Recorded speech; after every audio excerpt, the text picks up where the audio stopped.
The Rangers called her Ghost because she moved through FOB Sharana without making a sound, without leaving a trace, without anyone remembering she had been there at all. For 18 months, Sergeant First Class Tamsin O'Yelleran had perfected the art of invisibility. She delivered ammunition, sorted supplies, maintained inventory, and watched. Always watched. What the Rangers of Charlie Company did not know, what nobody on this base suspected, was that Tamsin O'Yelleran saw everything through the eyes of someone who had spent half her life looking through a scope. Before we go any further, drop a comment and let us know what state you're watching from. Maybe you have seen someone underestimated the way Tamsin has been. The morning sun had barely crested the mountains east of Paktika province when Tamsin finished her inventory of the ammunition supply point. Her counts were perfect. They were always perfect. Precision was not something she practiced. It was something she breathed. She heard Captain Reed Colquitt before she saw him. His boots struck the wooden pallets with the confidence of a man who had never once doubted his place in the world. Third-generation Army. West Point ring, catching the light. Chin permanently tilted upward, as if the air at his level was somehow cleaner than everyone else's. Supply. He called out, not bothering with her rank or her name. I need a manifest for the patrol tomorrow. Have on my desk by 1400. Tamsin did not look up from her clipboard. Already completed, sir. Submitted to your adjutant an hour ago. Colquitt paused. For a moment, something flickered across his face, something that might have been surprise, but it vanished before it could become acknowledgement. He walked away without another word. 18 months of perfect work, and he still could not remember her name. She watched him go, tracking his movement the way her father had taught her to track elk through the Montana timber when she was 7 years old. Breathe, observe, calculate. Her father, Adebayo O'Yelleran, had come to America from Lagos with nothing but a mathematics degree and a dream of open spaces. He found both in the mountains outside Missoula, where he taught his only daughter that patience and precision could accomplish what force and noise never could. Tamsin returned to her work, but her hand drifted unconsciously to her rucksack propped against the supply cage. Inside, wrapped in an old flannel shirt that still smelled faintly of gun oil and wood smoke, was her father's spotting scope. She had carried it through 2 deployments. She had never once used it, but she could not leave it behind any more than she could leave behind her own heartbeat. The sound of stumbling boots pulled her attention to the edge of the supply area. Specialist Joseph Tedeschi was struggling with a case of water bottles, his slight frame barely managing the weight. The youngest ranger in Charlie Company, Tedeschi had arrived 3 months ago with eager eyes and something to prove. The others had not made it easy for him. Tamsin crossed to him in 4 quick strides and caught the case before it could slip from his grip. I had it, Tedeschi said, embarrassment coloring his voice. I know you did, but 2 sets of hands work faster than one. Together, they moved the water to its designated location. Tedeschi wiped sweat from his forehead and glanced at her with the particular gratitude of someone who was not often helped. Sergeant O'Yelleran, can I ask you something? Tamsin nodded, continuing to stack the supplies with mechanical efficiency. How you do it? Being invisible, I mean. The guys barely know you exist, and you have been here longer than most of them. Something tightened in Tamsin's chest. She kept her hands moving, kept her face neutral. Practice, she said, an understanding that sometimes being seen is not the same as being valuable. Tedeschi considered this. I want to be seen. I want them to know I belong here. Tamsin finally looked at him. He was 22 years old, born in Addis Ababa, raised in Denver, desperate to prove that he had earned his scroll and tab through merit and not some unspoken quota. She recognized that hunger. She had felt it once before she learned what it cost. You will be, she said. When it matters, they will see you. A voice cut across the morning air. Tedeschi, stop socializing with the support staff and get to the briefing. We move tomorrow at 06. Staff Sergeant Declan Firth stood at the edge of the supply area, arms crossed, expression unreadable. Boston Irish with a jaw like a cinder block and eyes that missed nothing. Unlike Colquitt, Firth did not radiate contempt. He radiated assessment. Tamsin had felt those eyes on her before, measuring, calculating, filing information away. Tedess scrambled to comply, offering Tamsin a quick nod of thanks before jogging toward the Tactical Operations Center. Firth did not follow immediately. He stood watching Tamsin for a long moment, and she forced herself to continue working as if she did not notice. "You're on a manifest for tomorrow," he said finally. "Supply attachment for the Gomel Valley Patrol." Tamsin's hand stilled for just a fraction of a second. The Gomel Valley. She had studied the terrain maps during her off hours, a habit she could not break. High ridgelines on both sides. Limited cover in the valley floor. Perfect kill zone geography. "I saw," she replied, keeping her voice flat. Firth tilted his head slightly. "You do not seem excited." "Should I be?" Most support personnel jump at the chance to go outside the wire. "Looks good on an evaluation." Tamsin finally met his eyes. "I'm not most support personnel, Staff Sergeant." Something shifted in Firth's expression. Not surprise exactly, but recognition. The way a hunter recognizes another hunter in the woods. He held her gaze for 3 heartbeats, then turned and walked toward the TOC. Tamsin watched him go, her pulse slightly elevated for the first time in months. In the distance, Sergeant Major Britta Halvorsen emerged from the command building and began walking directly toward the supply area. The senior NCO at FOB Sharana moved with the unhurried confidence of someone who had seen everything the Army could throw at a person and remained standing.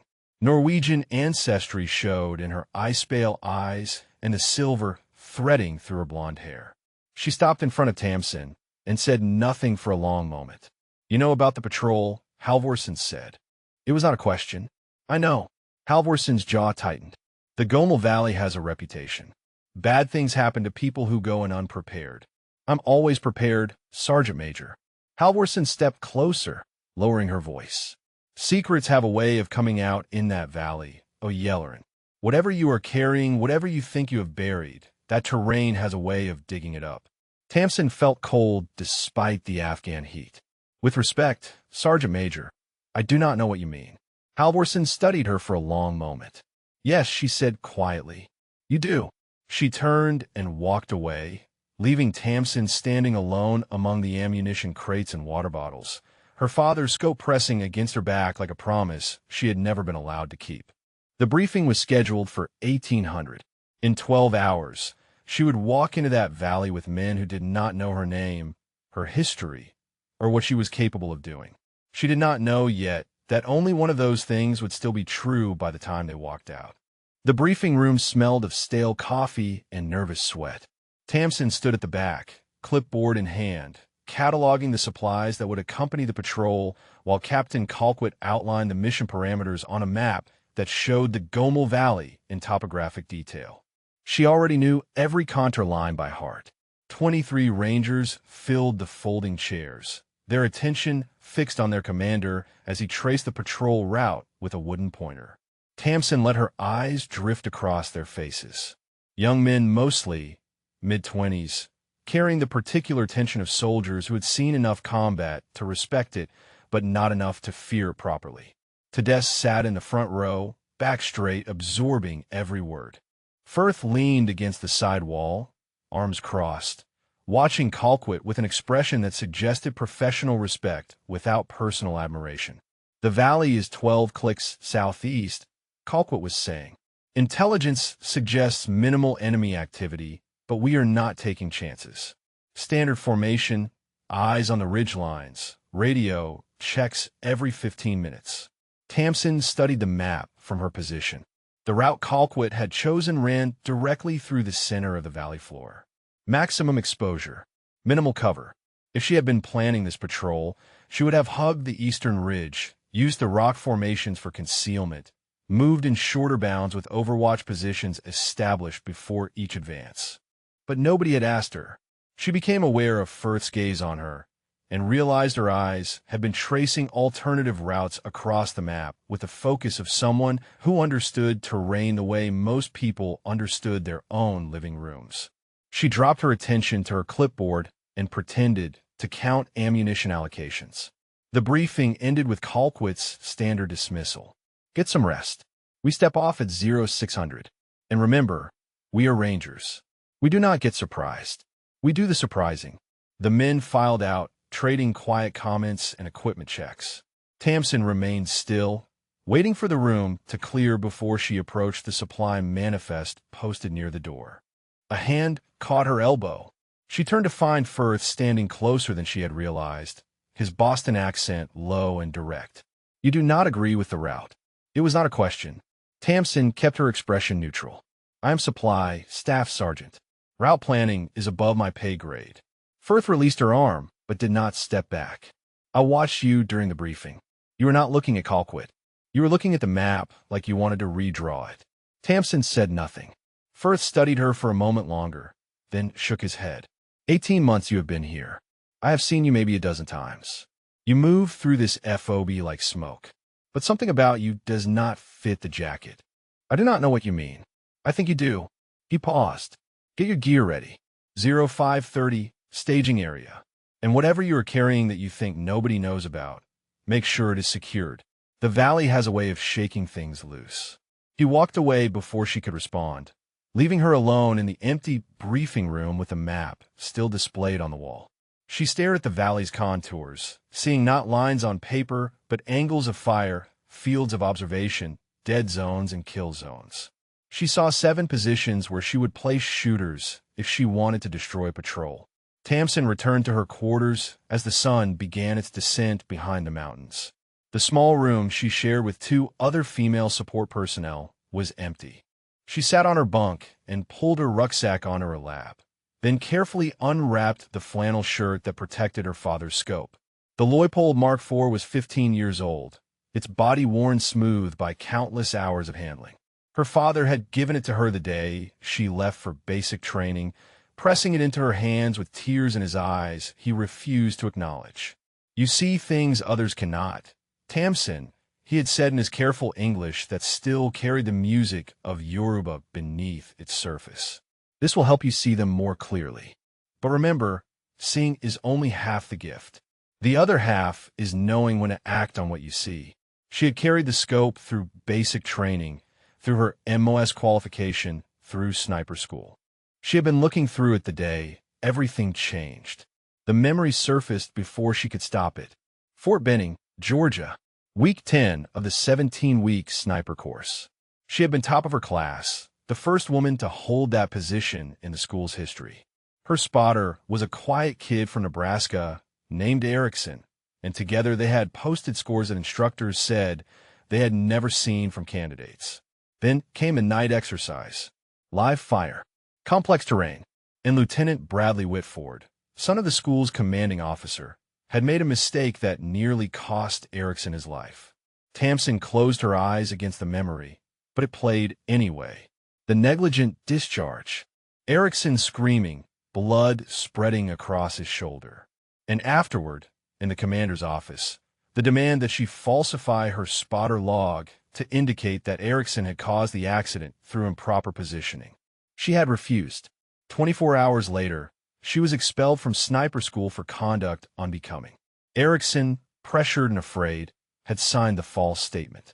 Bradley Whitford graduated with honors, and Tamsin O'Yelleran, the best natural shooter the instructors had ever seen, was reassigned to supply. 6 years. 6 years of counting ammunition and sorting gear and watching other soldiers do what she had been born to do. She wrapped the scope back in its flannel cocoon and secured it in her rucksack. Tomorrow she would carry into the Gomel Valley, just as she carried it everywhere. A reminder of what she had lost. A weight she could not put down. A knock at the door pulled her from her thoughts. She opened it to find Tedesque standing in the hallway, his young face tight with poorly concealed anxiety. "Sergeant O'Yelleran," he said. "Can I talk to you?" She stepped aside and let him enter. He perched on the edge of the nearest bunk, hands clasped between his knees. "This is my first real patrol," he said. "Outside the wire, I mean. The other guys, they have all done this before. They know what to expect." Tamsin sat across from him. "What are you afraid of?" Tedesque was quiet for a moment. "That I will freeze. That when it matters, I will not be able to do what needs to be done. And then they will know I do not belong here." Tamsin leaned forward. "Listen to me. Fear is not weakness. Fear is information. It tells you that something matters, that the stakes are real. The soldiers who scare me are the ones who feel nothing. Tedesse looked up at her. Were you ever afraid? When you first deployed? Every single day, Tamsin said, and I still am. I just learned to use it instead of letting it use me. How? By remembering that fear wants to keep you alive. So you listen to it, you respect it, but you do not let it make your decisions. You make your decisions, and you bring the fear along for the ride. Tedesse nodded slowly, some of the tension leaving his shoulders. The other Rangers do not talk to me like this. They just tell me to stop being soft. Tamsin felt a flicker of anger at men who confused hardness with strength. You are not soft, Tedesse. You are new. Those are different things. And tomorrow, when we are out there, you stay alert and you trust your training. That is all any of us can do. He stood to leave, then paused at the door. Sergeant O'Yelleran, why are you so kind to me? The others barely acknowledge you exist, but you always have time for me. Tamsin considered the question. Because someone should, she said finally. And because being invisible does not mean being blind. I see you, Tedesse. I see that you belong here. He nodded once, gratitude evident in his eyes, and slipped out into the hallway. Tamsin sat alone in the gathering darkness, her father's scope pressing against her back through the fabric of her rucksack. In 8 hours, she would walk into a valley that Sergeant Major Halvorsen said had a way of revealing secrets. She did not know yet how right Halvorsen would be. The convoy rolled out of FOB Sharana at 0600, from Raps carrying 24 soldiers into the pale orange light of an Afghan dawn. Tamsin sat in the third vehicle, wedged between crates of ammunition and medical supplies, her rucksack pressed against her chest like a shield. The Rangers around her traded quiet jokes and equipment checks, their voices carrying the forced casualness of men heading into uncertain territory. Tedesse sat across from her, his knuckles white where they gripped his rifle. She caught his eye and gave him a small nod. He returned it, some of the tension leaving his jaw. Firth rode in the lead vehicle with Colquitt, but Tamsin could feel the weight of his earlier words pressing against her thoughts. Whatever you are carrying that you think nobody knows about, make sure it is secured. She had secured it. But security and invisibility were not the same thing, and she was beginning to understand that the latter was slipping away from her.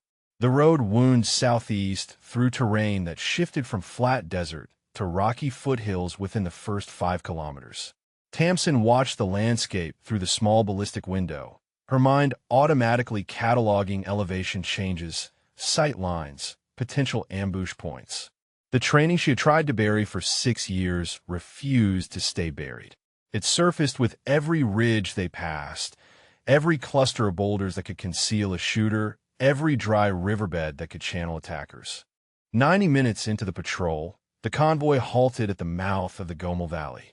Tamsin stepped out of the MRAP and felt the air change immediately. The temperature dropped as the valley walls rose on either side, funneling a cold wind through the narrow passage. The sky seemed smaller here, compressed between ridgelines that climbed 500 meters above the valley floor. She scanned the eastern ridge first, then the western. Her father's voice echoed in her memory. Always check your flanks before you check your front. Threats come from where you are not looking. The Rangers dismounted and formed up in patrol formation. Colquitt stood at the front, consulting his map with the confidence of a man who trusted paper more than terrain. Tamsin positioned herself near the middle of the column, close enough to Tedesse to keep an eye on him, but far enough back to maintain her expected invisibility. Firth materialized beside her. His voice was low, meant only for her ears. You have been scanning those ridges since we stopped. Force of habit, Tamsin replied. What kind of habit requires you to check elevation and wind direction before you check your own bootlaces? Tamsin did not answer. Firth studied her for a moment longer, then moved back toward the front of the column. But she noticed that he began scanning the ridges too. The patrol advanced into the valley in a staggered column, 20 meters between each element. Tamsin counted her steps automatically, a rhythm that helped her control her breathing and focus her attention. The valley floor was scattered with rocks and sparse vegetation, offering minimal cover. The walls rose steep and jagged on both sides, their surfaces pockmarked with shadows that could hide anything. She identified 7 positions where she would place shooters. Eastern Ridge, 600 meters out, a natural shelf with clear sight lines to the valley floor. Western Ridge, 500 meters, a cluster of boulders that would provide excellent concealment. Another position on the eastern side at 700 meters, partially obscured by a rock formation. 2 more on the western ridge at varying elevations. A bombed-out structure to the north, maybe 400 meters ahead, its empty windows like hollow eyes watching their approach. And somewhere in the rocks to the south, a position she could feel more than see. 7 positions, 7 potential shooters, 7 ways to die in this valley. Tamsin increased her pace slightly, moving closer to the front of the column. She needed to warn Colquitt. Even if he dismissed her, even if he laughed in her face, she needed to try. She reached Firth first. He turned at her approach, eyebrows rising. "Staff Sergeant," she said quietly. "We need to slow down." "Why?" Tamsin hesitated. The explanation required knowledge she was not supposed to have. But Tedesque was in this column. 23 other soldiers were in this column, and her silence was not worth their lives. "The terrain is wrong," she said. "This valley is a perfect kill zone. High ground on 3 sides, limited cover on the floor, and we're walking right through the center of it." Firth's expression sharpened. "Go on. If I wanted to ambush a patrol here, I would place shooters on both ridges. Crossfire pattern. The first shots would come from the north to freeze movement, then the flanks would open up. Anyone who survived the initial contact would be pinned with nowhere to go." Firth stared at her. "How do you know this?" Before Tamsin could answer, Colquitt's voice cut through the morning air. "Firth, why is supply personnel at the front of my column?" Firth turned to face his commander. "Sir, Sergeant O'Yelleran has concerns about the terrain." Colquitt's eyes swept over Tamsin with undisguised contempt. "Concerns? Does supply teach terrain analysis now?" "Sir," Tamsin said, keeping her voice steady, "the valley configuration creates significant vulnerability. We should consider an alternate route along the eastern ridge." Colquitt stepped closer, his jaw tight. "Sergeant, I have been running patrols in this country for 14 months. I have walked through valleys far more dangerous than this one. I do not need a supply clerk telling me how to do my job. Sir, I am only suggesting that we exercise additional caution given the sight lines and potential ambush positions." Potential ambush positions. Colquitt's laugh was sharp and dismissive. "Tell me, Sergeant, where did you learn about ambush positions? Counting bullets back at the FOB?" The words struck like physical blows, but Tamsin held her ground. She had absorbed worse. She had survived worse. "Sir, I respectfully request that you consider my assessment." Colquitt turned away from her. "Firth, get your column moving, and keep support personnel where they belong, behind the real soldiers." He walked toward the front of the formation without looking back. Firth watched him go, then turned to Tamsin with an expression she could not read. "Where did you learn about ambush positions?"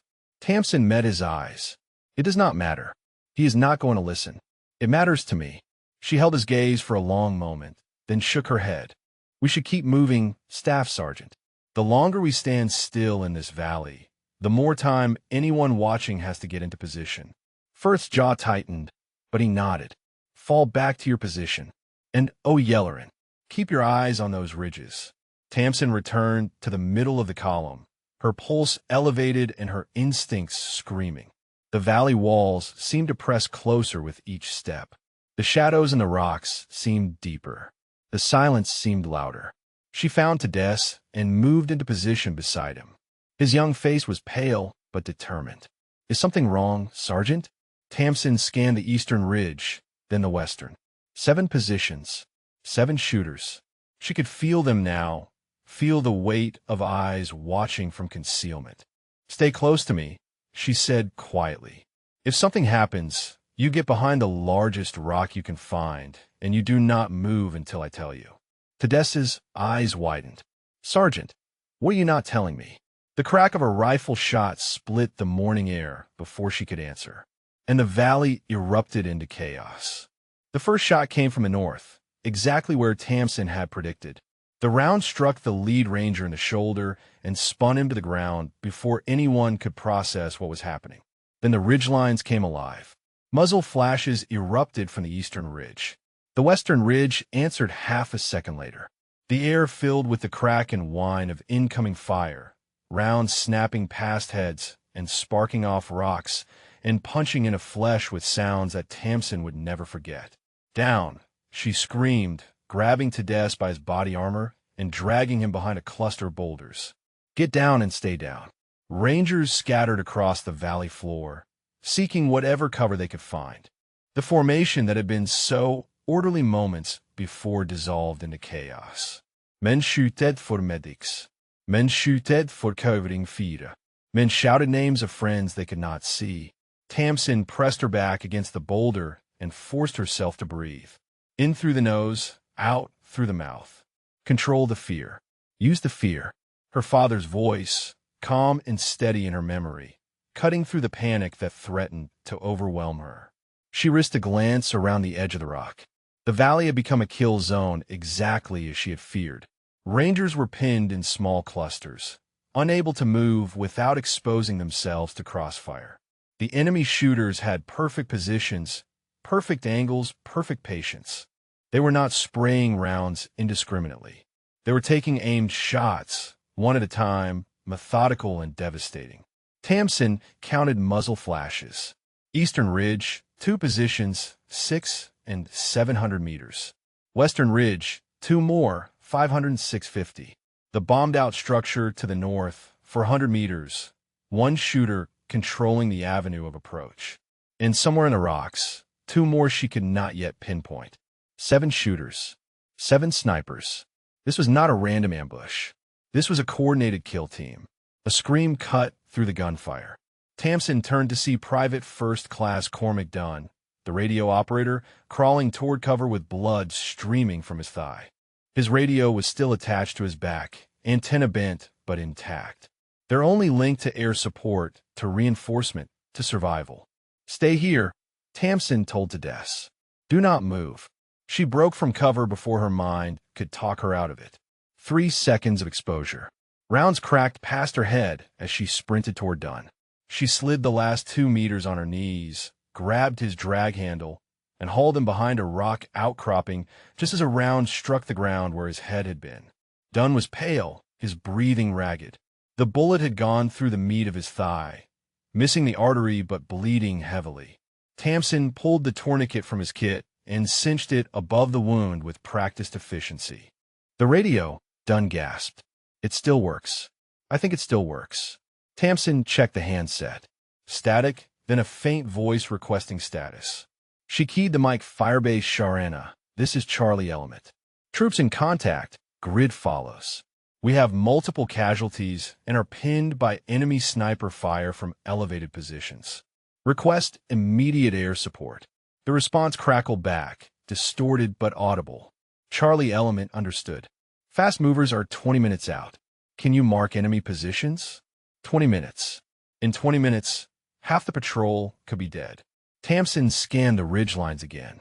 The shooters had gone quiet, repositioning after their initial volleys. Smart, patient, professional. These were not insurgents with old rifles and enthusiasm. These were trained marksmen who understood how to control a kill zone. Colquitt's voice rose above the chaos. "Return fire. Suppress those ridges." Rangers began shooting toward the high ground, but their fire was scattered and ineffective. They could not see their targets. They were burning ammunition on shadows while the enemy waited for clear shots. Tamsin watched a ranger rise to change positions and saw the muzzle flash from the western ridge a fraction of a second before the round took him in the chest. He dropped without a sound. "This is a slaughter," she whispered. Another ranger went down, then another. The medic, Sergeant Peralta, was pinned behind a boulder 20 meters from the nearest casualty, unable to reach the wounded without exposing himself to the crossfire. Colquitt was shouting orders that made no tactical sense. "Advance on the northern structure. Take that position and we can break out." It was suicide. The structure was 400 meters away across open ground, with a sniper watching every approach. Firth materialized beside Tamsin, blood trickling from a cut on his forehead. His eyes were wild but focused. "This is bad. This is really bad. They have us zeroed," Tamsin said. 7 shooters, elevated positions, interlocking fields of fire. Every time someone moves, they take the shot. Firth stared at her. 7. You are sure? I counted the muzzle flashes. 2 east at 6 and 700. 2 west at 5 and 650. 1 north in the structure at 400. 2 more mobile, positions uncertain. Firth's expression shifted.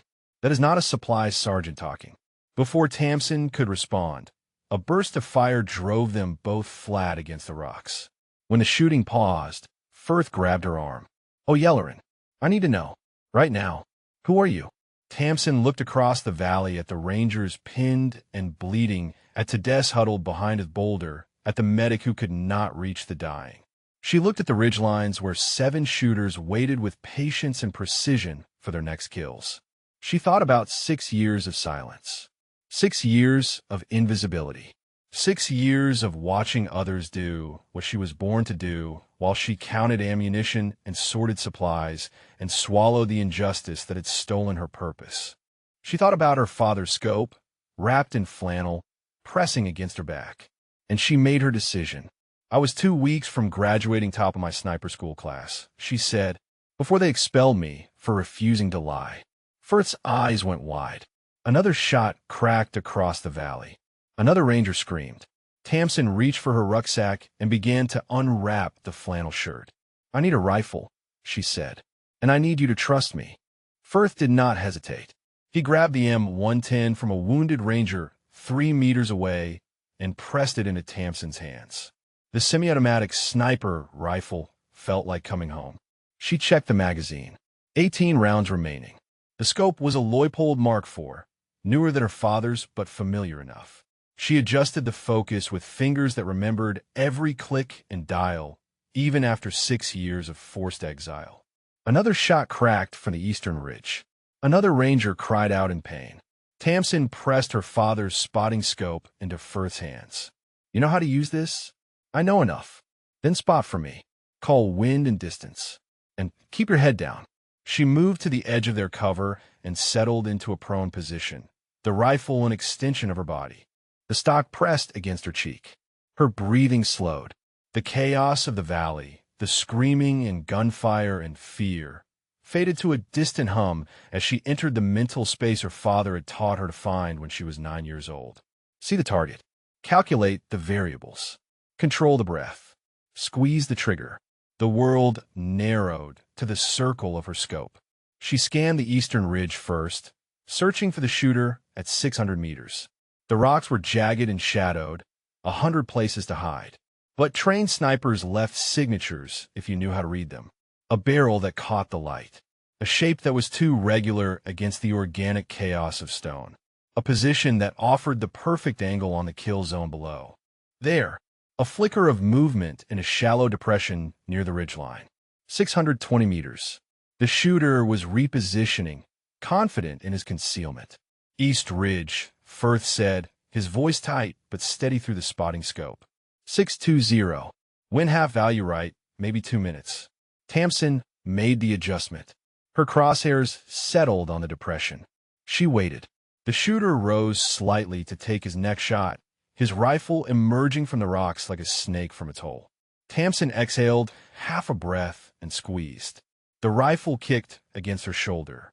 The round crossed 620 meters in less than a second. The shooter's head snapped back, and he collapsed into the depression, his rifle clattering down the slope. One down. She was already scanning for the next target before the first body stopped moving. The memory hit her without warning, triggered by the familiar weight of the rifle and the smell of gunpowder. Fort Benning. Week 10. The night exercise that had ended everything. She had been in position with Erickson, her spotter, tracking a target drone across the training range. The exercise required precision shooting under stress, simulated combat conditions with instructors evaluating every decision. Tamsin had been focused entirely on her scope when the shot rang out from her left. Not her shot, not Erickson's call. Bradley Whitford, son of the school commander, had been positioned 30 meters away with his own spotter team. His negligent discharge had sent a round directly into Eriksson's shoulder. The bullet had missed his spine by 2 inches. In the chaos that followed, Tamsin had provided first aid while Whitford stood frozen, his face pale with the realization of what he had done. The instructors had arrived within minutes. The investigation had begun within hours. And then Lieutenant Colonel Whitford had summoned her to his office. The official story, the colonel had explained, was that Eriksson had moved into an unsafe position during the exercise, placing himself in Whitford's line of fire. A tragic accident caused by the injured candidate's own error. All Tamsin needed to do was sign a statement confirming that her spotter log supported this version of events. But her spotter log told a different story. Her spotter log showed that Eriksson had been exactly where he was supposed to be. Her spotter log proved that Bradley Whitford had fired without proper target identification, without his spotter's confirmation, without any justification except impatience and arrogance. She had refused to sign. 24 hours later, she was expelled for conduct unbecoming a soldier. Falsified evaluations appeared in her record. Her perfect scores were revised downward. The recommendation letters that would have guaranteed her assignment to any unit in the Army were replaced with damning assessments of her character and judgment. Bradley Whitford graduated 2 weeks later, 3rd in his class. He was currently serving as a company commander at Fort Campbell, his career trajectory unimpeded by the soldier he had nearly killed. Eriksson had been medically discharged. He sold insurance in Omaha now. They had not spoken since the day he signed the false statement that had destroyed her future and preserved his own. Tamsin shoved the memory down with the force of long practice. The past was a wound that never fully healed, but she could not afford to bleed right now. Men were dying in this valley. Men she could save. West Ridge, Firth called out. 500. Muzzle flash near the boulder cluster. Tamsin swung her rifle toward the western ridge. The shooter was well concealed, only his barrel visible between 2 large rocks. She calculated the angle. The shot was possible but difficult. She would need him to move. Can you draw his fire? Firth grabbed a rock and hurled it to their left. The clatter drew the sniper's attention. His head emerged slightly as he tracked the sound. Tamsin fired. The round took him through the throat. He slumped forward, his rifle sliding from his grip. 2 down. 5 remaining. The valley had gone quiet. The enemy shooters were reassessing, recalculating. They had expected to methodically eliminate a pin patrol. They had not expected return fire from someone who could match their skill. Tamsin used the pause to scan for Tedeschi. He was still behind his boulder, face pressed to the dirt, hands covering his head. Alive, unharmed. She felt a surge of relief that she forced herself to set aside. Colquitt's voice cut across the silence. Who fired those shots? Report. Firth keyed his radio. This is Firth. We have a shooter engaging enemy positions. 2 confirmed kills. Who is the shooter? Sergeant O'Yelleran, sir. The silence that followed stretched for 3 heartbeats. When Colquitt spoke again, his voice was strangled with disbelief. The supply sergeant? Tamsin did not wait for whatever came next. She was already scanning the ridgelines, searching for the 3rd target. The enemy would not stay confused for long. They would adapt, reposition, find new angles of attack. She had bought the Rangers time. Now, she needed to buy them survival. Movement on the eastern ridge. 700 meters. The second shooter on that side was relocating, trying to find a position that would give him a shot at her location. Tamsin tracked him through her scope, waiting for him to stop. He thought he was hunting. He did not realize he had become the prey. The 3rd shooter made his mistake at 700 meters. He paused behind a rock formation on the eastern ridge, believing himself invisible, and raised his rifle to acquire a new target. Tamsin saw the shadow shift before the barrel emerged. She had already calculated the wind, already accounted for the elevation change, already begun her exhale when his scope caught the morning light. She fired. The round traveled for just over a second. The shooter never heard it coming. His body pitched backward and disappeared behind the rocks. 3 down. The rangers in the valley had stopped shooting, stopped screaming, stopped moving.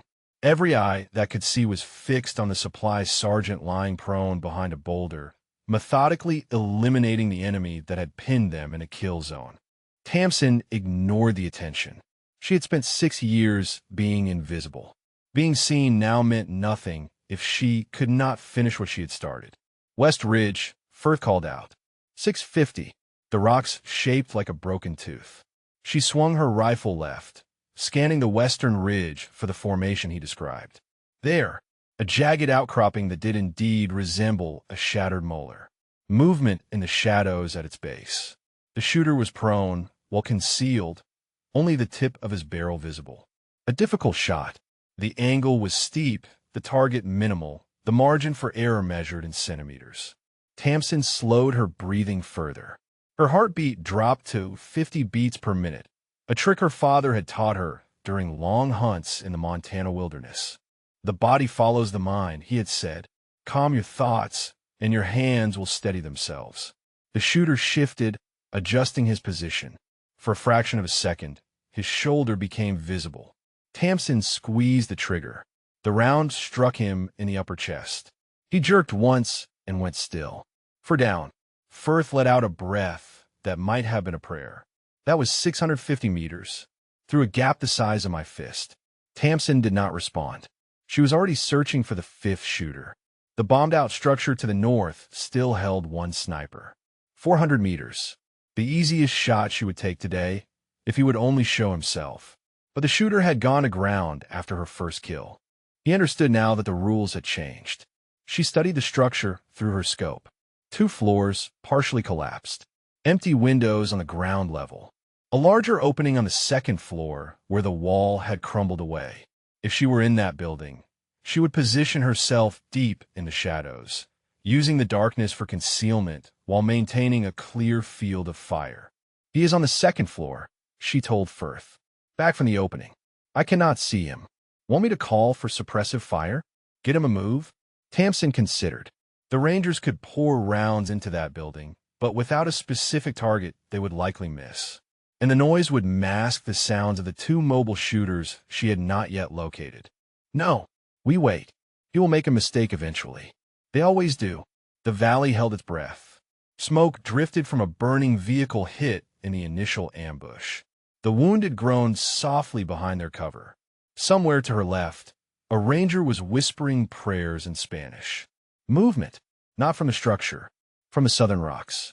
One of the mobile shooters had repositioned, and his new location gave him a line of sight on the cluster of boulders where Tedesque was hiding. Tamsin felt ice flood her veins. The shooter was already settling into position, his rifle rising toward the young specialist who had no idea death was aiming at his back. South, she snapped. 300 meters. Moving. Firth swung the spotting scope. I see him. He is targeting the kid. Tamsin did not think, did not calculate, did not breathe. She pivoted, acquired the target, and fired in a single, fluid motion born of 10,000 hours of practice and a desperation that transcended technique. The round caught the shooter in the side of his head as he was pressing his cheek to his rifle stock. He dropped instantly. 5 down. Tedesque remained motionless behind his boulder, unaware of how close he had come to dying. Tamsin allowed herself 1 second to feel the relief before locking it away. 2 shooters remained, the one in the structure and one more mobile somewhere in the rocks. The sniper in the building chose that moment to make his move. Perhaps he thought she was distracted. Perhaps he believed he could take the shot before she could reacquire him. He leaned forward into the crumbled opening, rifle raised, searching for her position. Tamsin was faster. She fired twice in rapid succession. The first round struck the window frame, sending concrete fragments into his face. The second round found his chest. He tumbled forward and fell from the second floor, landing in the rubble below with a sound like a bag of wet sand. 6 down, 1 remaining. The valley fell silent except for the wind and the soft sounds of wounded men trying to stay alive. Tamsin scanned the terrain methodically, searching for the 7th shooter. He was out there somewhere, watching, waiting, deciding whether to fight or flee. She found him through the dust and haze for 100 meters to the southeast, crawling toward a position that would give him a shot at the wounded Rangers clustered near the burning vehicle. He moved slowly, carefully, a professional who understood that speed meant visibility and visibility meant death. But Tamsin had been trained by the same doctrine, and she had been better than anyone at Fort Benning before they had taken it all away. She tracked his crawl through her scope. He was using the terrain expertly, keeping rocks between himself and her suspected position. But he had made one miscalculation. He believed she was still where she had taken her first shot. She had moved twice since then. The angle was awkward. 380 meters, slight uphill, wind shifting from the west. She would need to lead him slightly, anticipate his movement, time her shot to the moment between his crawling advances when he paused to reassess. Firth was silent beside her, barely breathing. The shooter paused, raised his head a fraction to check his surroundings. Tamsin fired. The seventh sniper collapsed and did not move again. Silence. Absolute, ringing silence. Then Firth's voice, rough with something that sounded like awe. 7 for 7. In under 10 minutes. Tamsin lowered her rifle and let her forehead rest against the stock. Her hands were trembling now, the adrenaline finally demanding its due. 7 men dead by her hand. 7 threats eliminated. 7 lives taken to save 24. The mathematics of combat had never felt heavier. Across the valley, Rangers began to emerge from their cover. Medics rushed toward the wounded. Voices called out names, checking who had survived. The patrol that had been minutes from annihilation was moving again, breathing again, living again. Because a supply sergeant had remembered who she really was. Tamsin became aware of eyes on her. Dozens of eyes. Every ranger in the valley was staring at the woman they had ignored for 18 months, the ghost who had moved through their FOB without leaving a trace. They saw her now. Firth helped her to her feet. His hand lingered on her arm, steadying her when her legs threatened to buckle. "Who the hell are you, O'Yelleran?" Tamsin looked at the ridgelines where 7 bodies lay cooling in the Afghan sun. She looked at the rangers she had saved. She looked at Tedesz, emerging from behind his boulder with tears streaming down his face. "I am exactly who I was always supposed to be," she said, "before they took it away from me." The minutes after the last shot were a blur of movement and noise. Medics worked on the wounded with desperate efficiency. Rangers established a security perimeter, their eyes still scanning the ridgelines even though the threat had been eliminated. Radio traffic crackled with reports and requests for medevac. Tamsin sat with her back against a boulder, the M110 across her lap, and tried to remember how to breathe normally. Firth crouched beside her, his face streaked with dust and dried blood from the cut on his forehead. He studied her with an expression that mixed respect with something deeper, something that looked almost like recognition. "I have seen shooters," he said quietly. "Good ones. The best in the regiment. I have never seen anything like what you just did." Tamsin stared at the rifle in her hands. It felt foreign now, the familiar weight transformed into something heavier by the lives it had taken. "I did what needed to be done. 7 kills. 7 headshots or center mass. Under combat stress, with improvised spotting, using a weapon you picked up off the ground." Firth shook his head. "That is not just doing what needs to be done. That is something else entirely." She did not answer. There was nothing to say that would make sense to someone who had not spent their entire life preparing for a purpose that was stolen from them. The sound of boots on gravel made them both look up. Captain Colquitt stood 3 meters away, his uniform dark with sweat and dust, his face unreadable. He stared at Tamsin for a long moment without speaking. "Sir," Firth began. Colquitt raised a hand to silence him. His eyes never left Tamsin. 18 months, he said. 18 months you have been on my FOB, counting ammunition, sorting supplies, and the whole time you could do this." Tamsin met his gaze. "Yes, sir. Why did you not say anything?" The question struck her as so absurd that she almost laughed. "Because you never asked, sir. Because every time I opened my mouth, you told me to stay in my lane. Because I learned a long time ago that people see what they expect to see, and you expected to see a supply clerk." Colquitt's jaw tightened. She watched the emotions war across his face. pride wounded by the realization that he had dismissed someone extraordinary, gratitude battling against the humiliation of being proven wrong, authority struggling to reassert itself over the woman who had just saved his entire command. Where did you learn to shoot like that? Sniper school, Fort Benning. 6 years ago. I was 2 weeks from graduation when they expelled me. Expelled. For what? For refusing to lie. Colquitt waited for more. Tamsin gave him nothing. The details of her expulsion were not his to know. Not yet, perhaps not ever. She had spent 6 years carrying that weight alone. She was not ready to set it down in front of a man who had called her supply, with contempt in his voice.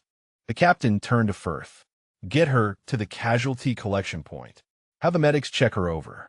She is not wounded, sir. I do not care. She just killed 7 men. She gets checked. He walked away without another word, his back stiff with the particular tension of a man whose worldview had just been fundamentally disrupted. Firth helped Tamsin to her feet. His hand was warm and steady on her arm.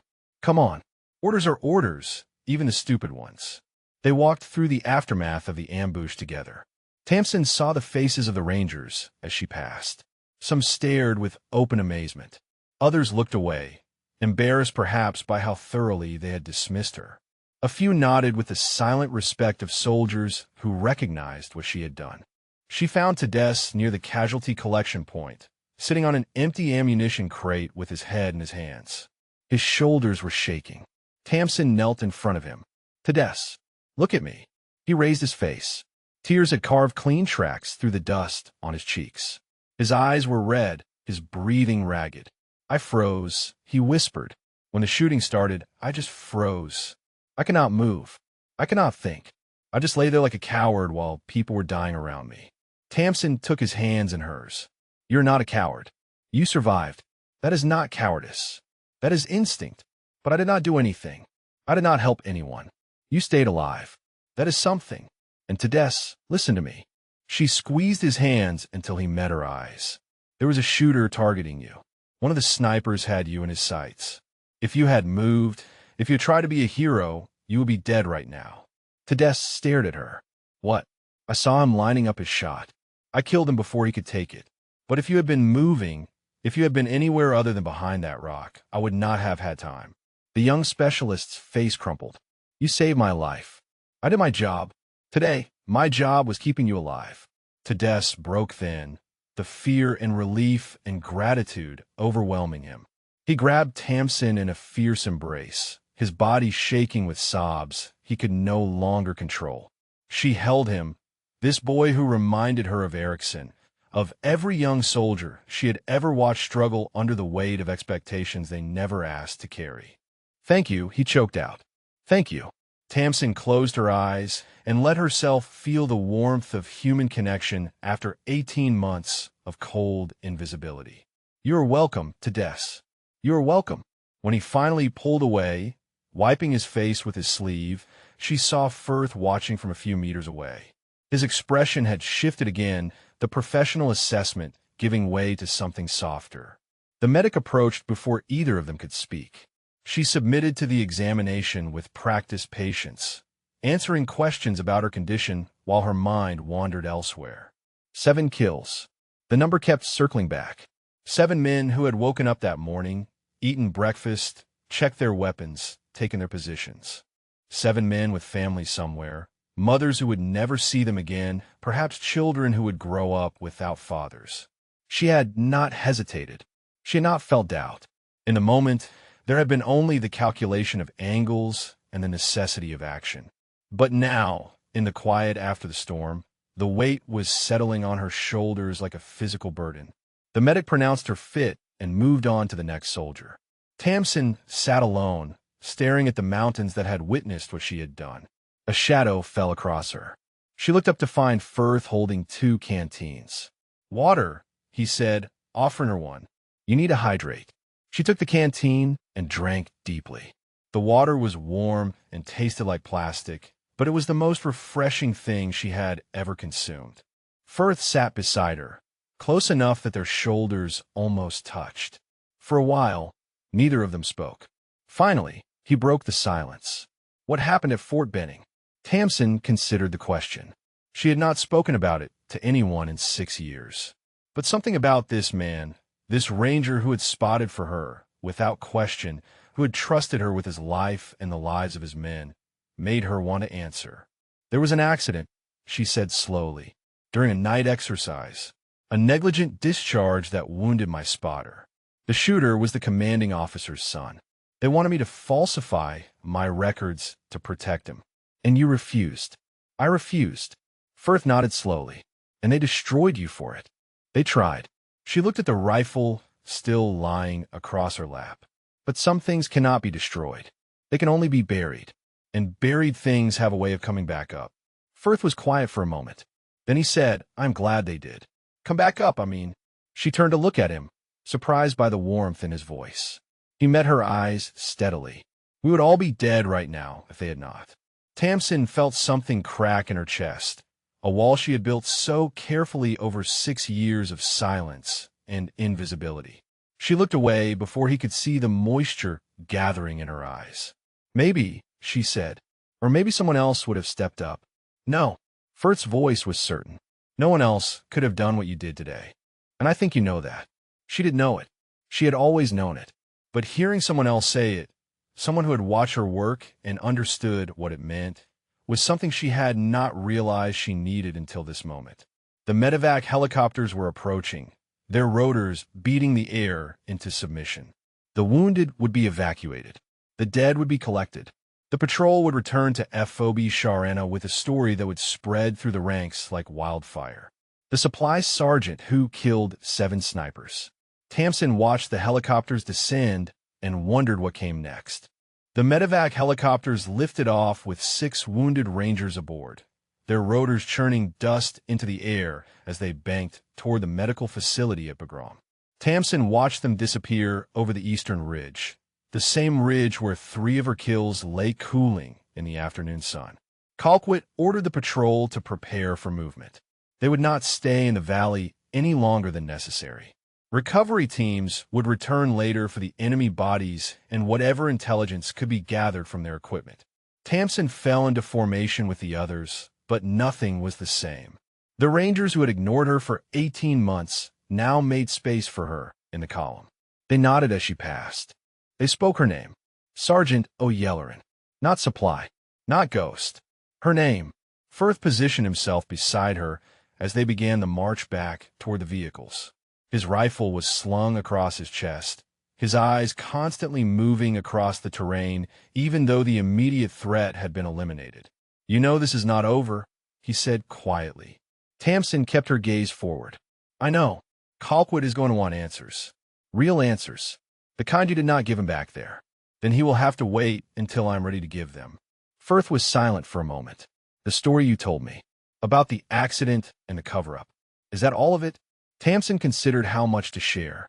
The full truth was a wound she had kept bandaged for 6 years, and she was not certain she was ready to expose it to the light. But Firth had earned something today. He had trusted her without question when it mattered most. The commanding officer's son was named Bradley Whitford, she said. He fired without proper target identification during a night exercise. The round hit my spotter, a kid named Erickson, in the shoulder, 2 inches from his spine. Firth's jaw tightened, and they wanted you to say it was Erickson's fault. They wanted me to falsify my spotter log, to write that Erickson had moved into an unsafe position, that he caused the accident through his own negligence. The log would have supported their version of events. But you kept accurate records. I kept accurate records.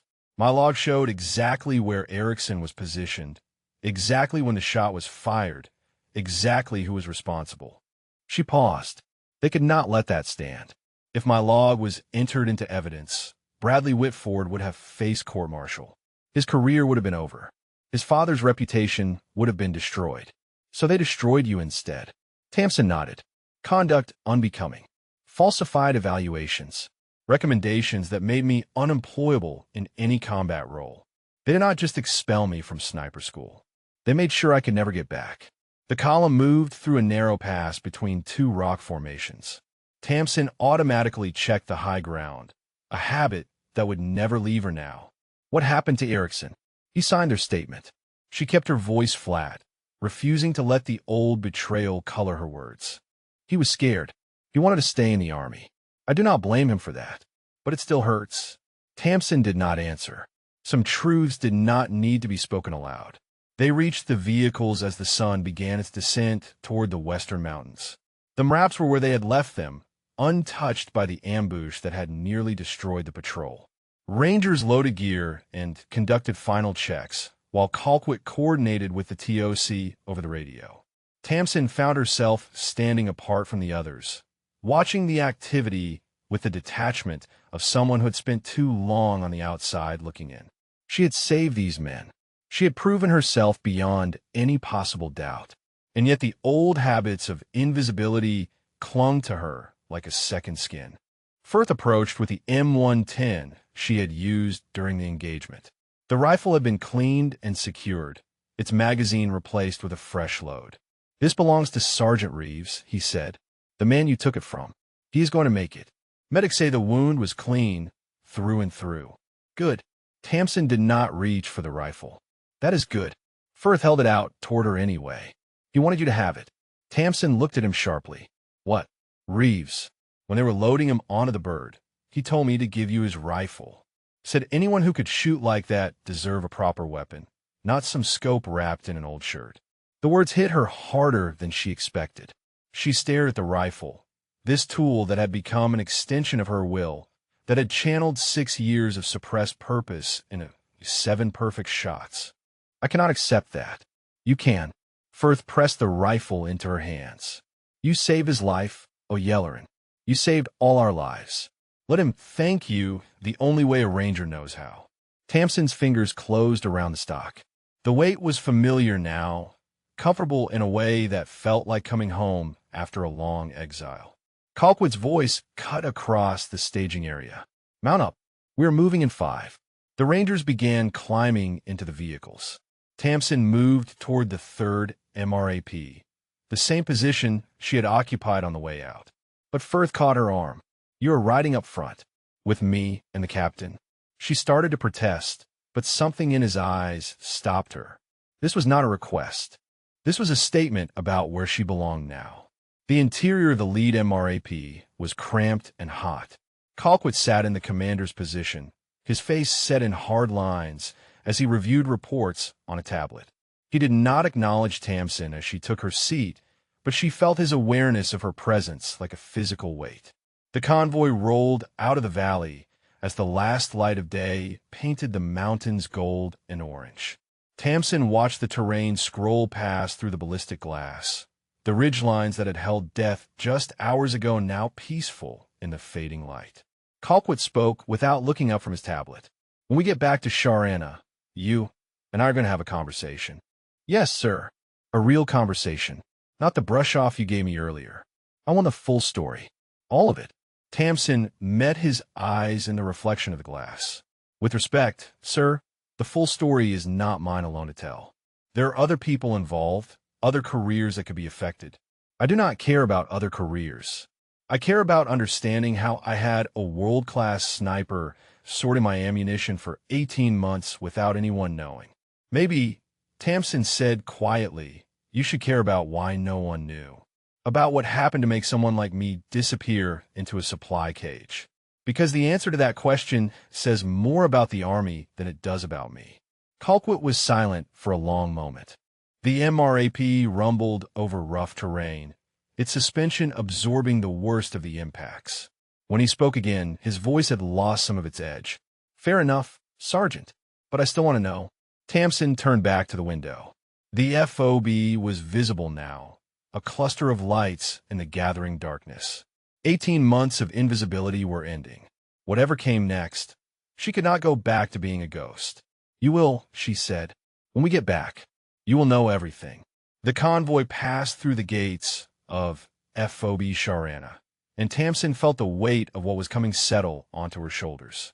The truth she had buried for 6 years was about to see daylight. She was not certain she was ready. But ready or not, the time had come. The convoy rolled to a stop inside the wire, and Tamsin stepped out into the glare of floodlights. Word had already spread. Soldiers lined the Lu Way between the vehicle park and the Tactical Operations Center, watching in silence as the patrol dismounted. She felt their eyes like physical pressure. The story had outrun her, passed from radio operator to radio operator, spreading through the FOB like fire through dry grass. The supply sergeant who killed 7 snipers. The ghost who saved Charlie Company. Colquitt walked past her without a word, heading toward the TOC with the purposeful stride of a man who needed to file reports and brief commanders. Firth fell in a step beside Tamsin. "Give him time," he said quietly. "He is processing. I know the feeling." They walked through the gauntlet of staring soldiers, and Tamsin forced herself to keep her head up. She had spent 6 years avoiding attention, perfecting the art of moving through spaces without being noticed. That woman was gone now, killed in the Gomel Valley along with the 7 shooters who had tried to destroy her patrol. Sergeant Major Halvorsen was waiting outside the TOC. Her ice-pale eyes tracked Tamsin's approach with an expression that mixed vindication with something that looked almost like pride. "I told you," the sergeant major said. "The valley has a way of digging things up." "You knew." Tamsin stopped in front of her. "You knew what I was." "I knew pieces." Rumors that floated through the NCO network years ago. A female candidate who was on track to be the best shooter Fort Benning had ever produced. A scandal that got buried so deep most people forgot it happened. "But you remembered." Halvorsen's jaw tightened. "I remembered because the woman who told me about it was my old platoon sergeant. She served with your father back when he was a civilian contractor teaching marksmanship to special forces. She said Adebayo, O'Yellerin's daughter, was going to change everything. And then she said they broke her for refusing to be broken." Tamsin felt the familiar ache in her chest, the wound that never fully healed. "My father died 2 years ago. He never got to see me shoot again." "Maybe he did." Halvorsen glanced toward the mountains where the valley lay hidden in darkness. "Maybe he saw everything." Before Tamsin could respond, the TOC door opened and a staff officer beckoned her inside.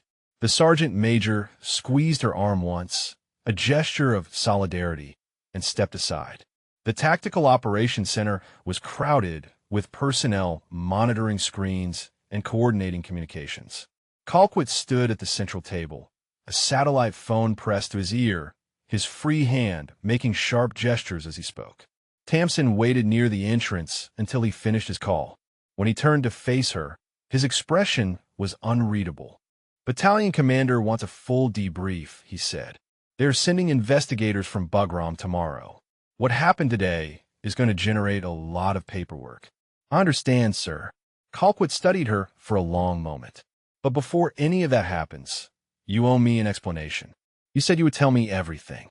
Tamsin nodded. She had made a promise. It was time to keep it. They moved to a small briefing room adjacent to the main TOC. Firth followed without being invited, and Colquitt did not object. The door closed behind them, sealing out the noise and activity of the operations center. Tamsin stood at attention out of habit, then forced herself to relax. This was not a formal inquiry. This was something more personal. 6 years ago, she began, I was a candidate at the United States Army Sniper School at Fort Benning. Week 10 of a 17-week course. I was ranked first in my class. Colquitt's eyebrows rose slightly, but he said nothing. My spotter was a specialist named Erickson. Good kid, steady hands, smart enough to know his limitations. We worked well together. Our scores were the highest the instructors had seen from any candidate team in years. She paused, gathering herself for the harder part.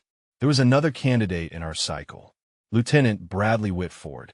His father was Lieutenant Colonel Vance Whitford, the school commander. The temperature in the room seemed to drop. Colquitt's eyes narrowed. During a night live-fire exercise, Whitford discharged his weapon without proper target identification. The round struck Erickson in the shoulder, 2 inches from his spine. Firth made a sound low in his throat. Colquitt remained silent, his face carved from stone. Erickson survived, but the investigation that followed was not about finding the truth. It was about protecting Bradley Whitford. Colonel Whitford called me into his office and presented me with a choice. I could revise my spotter log to indicate that Erickson had caused the accident by moving into an unsafe position, or I could face the consequences of refusing. What were your records showing? The truth. That Erickson was exactly where he was supposed to be. That Whitford fired without his spotter's confirmation, without proper target acquisition, without any justification except impatience and arrogance. Colquitt's jaw worked, and you refused to change them. I refused. Tamsin met his eyes steadily. I was expelled within 24 hours. Conduct unbecoming. My evaluations were falsified. My recommendations were rewritten. Everything I had accomplished was erased. And Whitford graduated 2 weeks later, third in the class. He is a captain now, commanding a company at Fort Campbell. His career is spotless. The silence that followed was heavy with implications. Colquitt stared at her as if seeing her for the first time. Why did you not fight it? Appeal? Go to IG? Tamsin smiled without humor. With what evidence? My spotter log disappeared from official records. Erickson signed a statement supporting Whitford's version. The instructors who knew the truth were transferred or retired. Colonel Whitford had 30 years of service and connections throughout the Army. I had a falsified record and no allies. So you disappeared. I survived. I took the assignment they gave me, and I made myself invisible, because the alternative was letting them destroy me completely. First step forward. Captain, this is not just about O'Yellerin. If what she is saying is true, there is a decorated officer serving in a command position who should have been court-martialed. There is a cover-up that goes all the way to a school commander. Colquitt held up a hand. I understand the implications, Staff Sergeant. He turned back to Tamsin. Why are you telling me this now? After 6 years of silence. Because you asked, and because today proved that I am not what they said I was. I'm not unfit for duty. I'm not lacking in character. I'm exactly what I was before they broke me. She paused, and because men like Bradley Whitford do not deserve to be protected by my silence anymore. Colquitt was quiet for a long moment. When he spoke, his voice was rough. I owe you an apology, Sergeant, for how I treated you, for what I assumed about you. You did not know. That is not an excuse. I should have looked deeper, asked questions, seen the person instead of the assignment. He straightened. What happened to you is wrong, and I intend to make sure the right people know about it. Tamsin felt something shift in her chest. Not forgiveness exactly, not absolution, but something that felt like the first breath after being underwater for too long. Thank you, sir. That is all I have ever wanted, for someone to know the truth. The next 3 days passed in a blur of interviews and depositions. Investigators from Bagram arrived on the first morning, a team of serious men and women in crisp uniforms who asked questions with the precision of surgeons. Tamsin answered every one of them. She told the story of the ambush 7 times to 7 different officials. She walked them through each shot, each calculation, each decision that had resulted in 7 enemy snipers dead and 24 American soldiers alive. The investigators took notes, reviewed helmet camera footage recovered from rangers in the patrol, and consulted ballistic experts who confirmed what Tamsin already knew. Every shot had been clean. Every kill had been justified. Every decision had been tactically sound. But the investigators were not only interested in the Gomel Valley. Word of her background had reached Bagram, and questions about Fort Benning began to surface. Tamsin answered those too, laying out the events of 6 years ago with the same precision she had used to eliminate the snipers on the ridgelines. On the 3rd day, a colonel from Army Criminal Investigation Command arrived unannounced. He spent 4 hours with Tamsin in a private room, recording every word she said about Lieutenant Colonel Vance Whitford and his son Bradley. When he left, his face was grave, and his briefcase was full of documentation that Tamsin had kept hidden for 6 years. Copies of her original spotter log, saved on a thumb drive she had carried through 2 deployments. Photographs of the training range taken before the official investigation could alter the scene. A sworn statement from a medic who had treated Erickson and knew the wound angle was inconsistent with the official story. She had never destroyed the evidence. She had simply waited for the right moment to use it. Firth found her that evening sitting on the sandbag wall outside the supply building, watching the sun set over the mountains. He climbed up beside her without asking permission and handed her a bottle of water. CID Colonel looked like he had seen a ghost when he left, Firth said. Whatever you gave him must have been significant.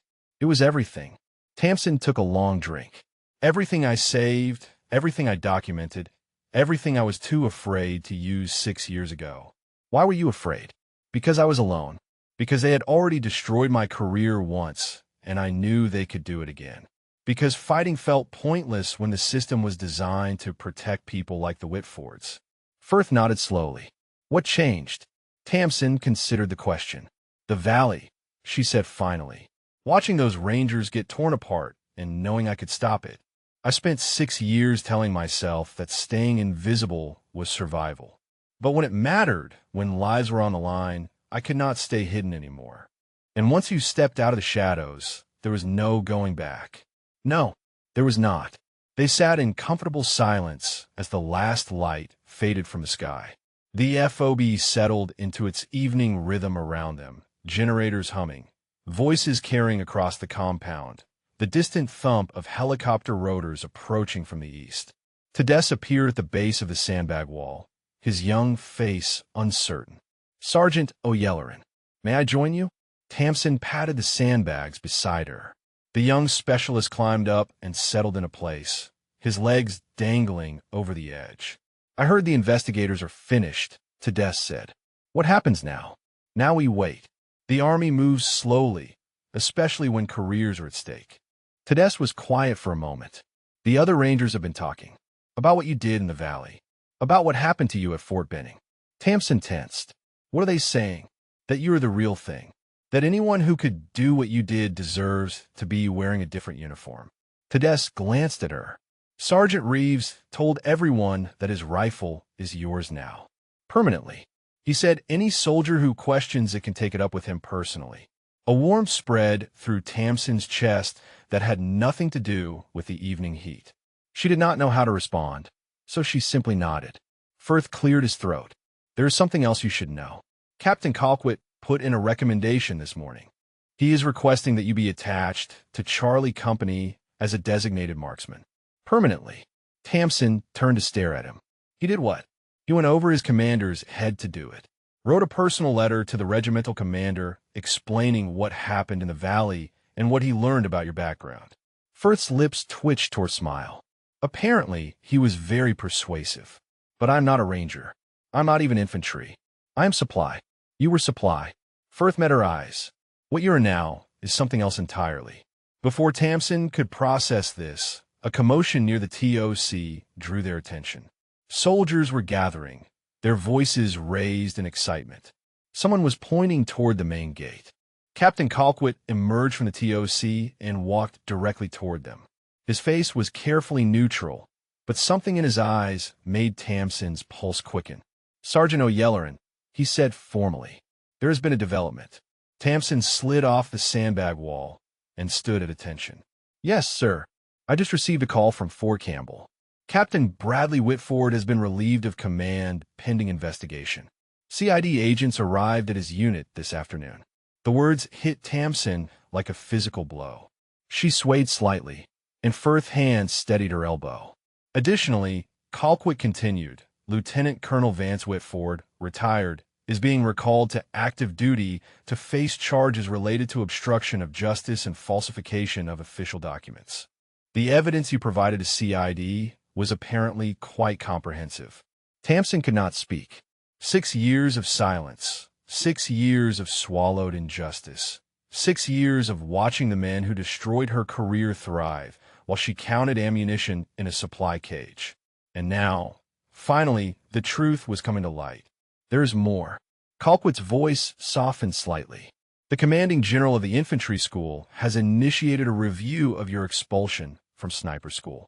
Given the circumstances and your performance in the Gomel Valley, there is discussion of having your qualification reinstated. Reinstated. The word felt foreign, impossible, like a language she had forgotten how to speak. Sir, she managed. I did not know what to say. Colquitt studied her for a long moment. Then, slowly, he extended his hand. Say you will stay with Charlie Company, Sergeant. Say you will keep doing what you did in that valley. because I have never seen anyone shoot like you, and I would rather have you with us than against us." Tamsin looked at his hand. This man who had dismissed her, belittled her, called her supply with contempt in his voice. This man who had admitted his mistake, fought for her reinstatement, and was now offering her a place among his rangers. She took his hand and shook it firmly. "I will stay, sir, as long as you will have me." Colquitt nodded once, something like respect finally settling into his features. "Good, because we have work to do, and I have a feeling you are just getting started." He released her hand and walked back toward the TOC, leaving Tamsin standing in the gathering darkness with Firth and Tedesque beside her. Firth let out a low whistle. Whitford relieved of command, his father facing charges. "Your record under review." He shook his head. "You did not just come out of the shadows, O'Yelleran. You brought the whole house down." Tamsin looked up at the stars beginning to emerge over the Afghan mountains. Somewhere out there, Bradley Whitford was learning that the woman he had destroyed had risen from the ashes. Somewhere out there, his father was realizing that 30 years of service could not protect him from the truth. And here, in this place of dust and danger, Tamsin O'Yelleran was finally becoming who she had always been meant to be. "It took 6 years," she said quietly, "but some things are worth waiting for." 1 week after the ambush in the Gomel Valley, Tamsin stood in the small chapel at FOB Sharana for a memorial service honoring the 2 Rangers who had not survived. Private First Class Danny Wexler and Specialist Ramon Gutierrez, both killed in the initial volley before she could act. She had not known them well. In 18 months of invisibility, she had learned their faces but not their stories. Now she stood among their brothers and listened to eulogies that painted pictures of men she would never have the chance to understand. Wexler had been 22, from a small town in Ohio, engaged to his high school sweetheart. Gutierrez was 25, the son of immigrants from Guatemala, the first in his family to serve in the military. Both had been in the wrong position when the first shots rang out. Both had died before Tamsin could save them. She carried their names now, added to the weight she would bear for the rest of her life. 7 men killed by her hand. 2 men she could not save. The mathematics of combat that never balanced. After the service, Sergeant Major Halvorsen found her standing alone outside the chapel, staring at the mountains that had witnessed so much death. "You're thinking about the ones you lost," Halvorsen said, "not the ones you saved." Tamsin nodded. "I keep running the scenario in my head. If I had acted sooner, if I had pushed harder when Colquitt dismissed my warning, maybe they would still be alive." Halvorsen was quiet for a moment. "I have been in this army for 26 years. I have lost count of how many soldiers I have watched die, and I can tell you that the ones who survive carry the dead with them forever. It is not a burden you can set down. It is a weight you learn to carry. How do you do it? By remembering that carrying the weight means you still care. The day it stops hurting is the day you have lost something essential." Halvorsen turned to face her. "You saved 22 lives in that valley, O'Yelleran. 22 families who will not receive folded flags. 22 futures that will continue because of what you did. That has to count for something." "It does." Tamsin's voice was rough. "It just does not make the other part easier." "No, it never does." They stood together in silence until the last of the mourners had filed out of the chapel. Then Halvorsen spoke again, her voice softer than before. "I have something to tell you. Something I should have told you months ago." Tamsin looked at her, waiting. "Your father and I served together. Not directly, but our paths crossed at Fort Bragg in the early 90s. He was a civilian marksmanship instructor working with Special Forces. I was a young sergeant trying to qualify for a billet I had no business pursuing." Tamsin felt her breath catch. "You knew my father? He taught me to shoot." Halvorsen's lips curved into a faint smile.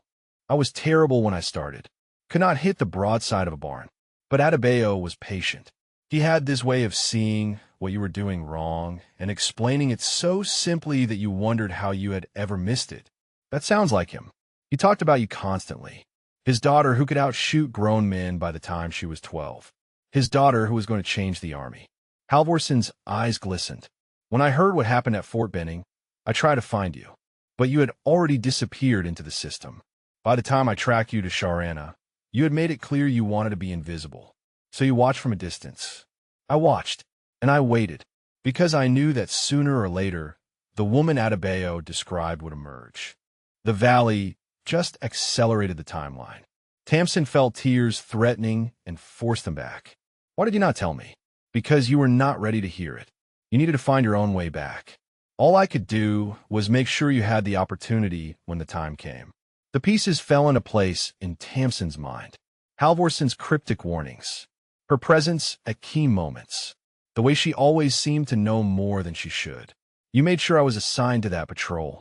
Halvorson did not deny it. I made a suggestion to the operations officer. He made the final call. You knew something would happen. I knew that valley. I knew the risks. And I knew that if Charlie Company walked into trouble, they would need someone who could get them out. Halvorson met her eyes steadily. I did not know there would be 7 snipers waiting, but I knew that if there was danger, you would rise to meet it. Tamsin should have been angry. This woman had manipulated events, placed her in harm's way, gambled with her life and the lives of everyone on that patrol. But she could not summon the outrage, because Halvorson had been right. The valley had revealed who she truly was, and that revelation had set everything else in motion. My father would have liked you, Tamsin said finally. Your father did like me. Halvorson's smile widened. He also beat me at poker every single time we played. The man had the best face I have ever seen. Tamsin laughed, a sound that surprised her with its warmth. He taught me that too. I have not lost a hand in years. Then we will have to play sometime. See if the daughter is as good as the father. The tension that had gripped Tamsin since the memorial service began to ease. She was not alone. She had never been alone. Even in her years of invisibility, there had been people watching over her, waiting for her to find her way back. Sergeant Major, she said, thank you for everything. Halvorson squeezed her shoulder. Thank me by living up to what your father saw in you. By being the soldier he always knew you could be. I will try. Do not try. Do. Halvorson stepped back. Now go find Firth. He has been looking for you for the past hour. Something about qualifying you on the new rifle before the next patrol. Tamsin nodded and turned toward the company area, but she paused after a few steps and looked back.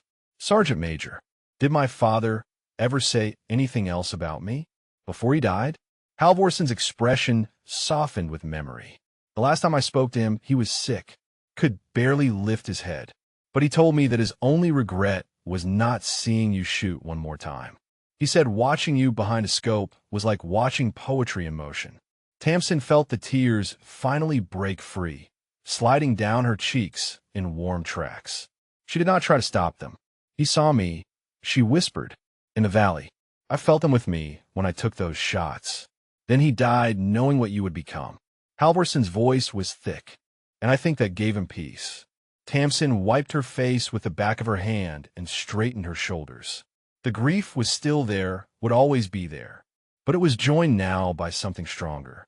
Pride, purpose, the knowledge that she was finally living the life her father had always envisioned for her. She walked toward the company area, toward Firth and the rifle and the future that was waiting for her. Her father's daughter, a sniper, a ranger in all but name.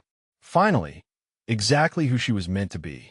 3 weeks after the Gomel Valley, Tamsin stood on the firing range at FOB Sharena in the pale light of early morning. The M110 that had belonged to Sergeant Reeves rested in her hands, its weight as familiar now as her own heartbeat. Beside her, Tedesque lay prone on a shooting mat, struggling to control his breathing as he lined up a shot at the 300-meter target. Slow down, Tamsin said. You are rushing the trigger pull. Let the shot surprise you. Tedesque exhaled and adjusted his grip. The rifle cracked, and the target shuddered with an impact just left of center. Better, but you are still anticipating the recoil. Your shoulder is tensing before you fire. Tedesque lowered the rifle and looked up at her. How did you learn to stay so calm? When you were shooting in the valley, it was like you were somewhere else entirely. Tamsin knelt beside him, adjusting his elbow position. My father used to take me hunting in Montana when I was young. We would sit in blinds for hours, waiting for deer to cross our path. He taught me that patience is not passive. It is active stillness. You are not waiting for something to happen. You are preparing for the moment when it does. Active stillness. Tedesque repeated the phrase like a mantra. I like that. Try again. And this time, do not think about the target. Think about your breathing. The target will take care of itself. Tedesque settled back into position. This time when he fired, the round punched through the center ring. He let out a whoop of triumph that echoed across the range. Tamsin smiled. There you go. Now do it again. 100 more times until it becomes automatic. They worked together for another hour as the sun climbed higher and the FOB came alive around them. Other rangers drifted toward the range, watching the supply sergeant turn Sniper teach the youngest member of their company. None of them interrupted. None of them questioned her authority.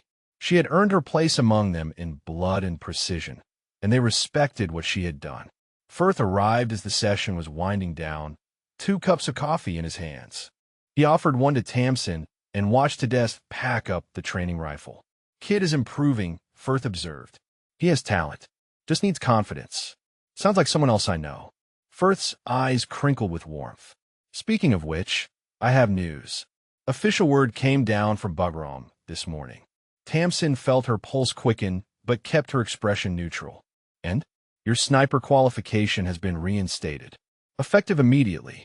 Full certification, no asterisks, no conditions. As far as the Army is concerned, you graduated top of your class at Fort Benning 6 years ago. The words washed over her like water breaking through a dam. 6 years of exile. 6 years of invisibility. 6 years of carrying a stolen identity like a wound that would not heal. And now, with a few words on an official document, it was over. She did not realize she was crying until Firth pressed a bandana into her hand. There is more, he said gently. Captain Colquitt's request was approved. You are officially attached to Charlie Company as a designated marksman. Permanent assignement. No more supply cage. Tamsin wiped her eyes and laughed, a sound that mixed joy with disbelief. What about my replacement? Someone has to count the ammunition. Already handled. New supplies sergeant arrived yesterday. Seems relieved that he will not have to live up to your inventory standards. Tamsin looked across the range at the mountains rising in the distance. The same mountains that had witnessed her transformation. The same mountains where she had killed 7 men and saved 22 others. The same mountains where her father's spirit had guided her hand. What about the Whitfords? Firth's expression hardened. Bradley Whitford's court-martial is scheduled for next month. Multiple charges including conduct unbecoming, dereliction of duty, and conspiracy. His father is facing similar charges plus obstruction of justice. The evidence you provided was apparently devastating. And Erickson? Being located. CID wants his testimony. Apparently, he has been waiting 6 years to tell the truth, but nobody ever asked. Tamsin nodded slowly. I do not hate him for signing that statement. He was scared and alone, and they used that against him. You could have hated him. Most people would. Hatred takes energy I do not have to spare. She turned to face Firth fully. I spent 6 years being angry at everyone who wronged me. The Whitfords, Erickson, the Army, myself. And all that anger did was eat me alive from the inside. She paused. The valley burned it out of me. When I was taking those shots, there was no room for anything except the next target. And when it was over, the anger just seemed pointless. Firth studied her for a long moment. You are a remarkable woman, Tamsin O'Yelleran. It was the first time he had used her first name.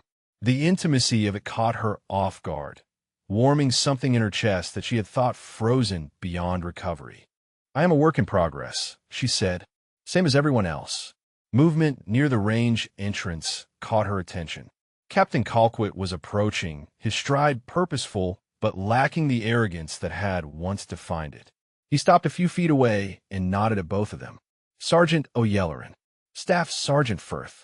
I trust you have heard the news. Firth just told me, sir. Thank you for making it happen. Colquitt shook his head. I did not make anything happen. I simply told the truth about what I witnessed. The rest was inevitable once people understood who you really are. He paused. I also came to inform you that we have a patrol scheduled for tomorrow. Intel suggests the area is clear, but after what happened last time, I am not taking chances. You want me on the patrol. I want you leading the marksman element. Colquitt's lips twitched towards something that might have been a smile. If that is acceptable to you, Sergeant. Tamsin felt the rightness of the moment settle over her like a mantle. This was what she had been born for. Not counting ammunition in a supply cage. Not hiding in the shadows while others did the work she was meant to do. But this, standing among warriors who respected her, preparing to protect them with skills that had been sharpened by loss and refined by purpose. Is acceptable, sir. Good. Briefing at 1800. Do not be late. He walked away, leaving Tamsin and Firth alone on the range. The sun was fully up now, burning away the morning chill and bathing the FOB in golden light. So Firth said, "How's it feel, being who you were always supposed to be?" Tamsin considered the question. She thought about her father, watching from wherever he was now. She thought about the 7 men she had killed and the 22 she had saved. She thought about Tedesse, learning to shoot under her guidance. She thought about the path that had led her from the mountains of Montana to a training camp in Georgia, to a supply cage in Afghanistan to this moment, standing in the light with a rifle in her hands and a future stretching out before her. "It feels like coming home," she said, "after a very long time away." Firth smiled and raised his coffee cup in a toast.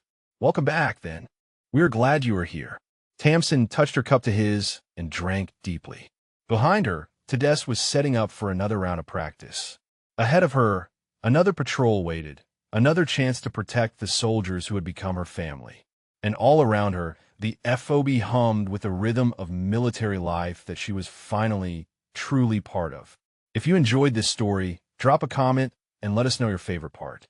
Tell us about your favorite character, or share if you have ever witnessed someone reveal their true abilities when it mattered most. The Rangers had called her Ghost because she moved without being seen. Now, they called her Ghost because the enemy never saw her coming. Tamsin O'Yelleran smiled and began preparing for tomorrow. Her father would have been proud.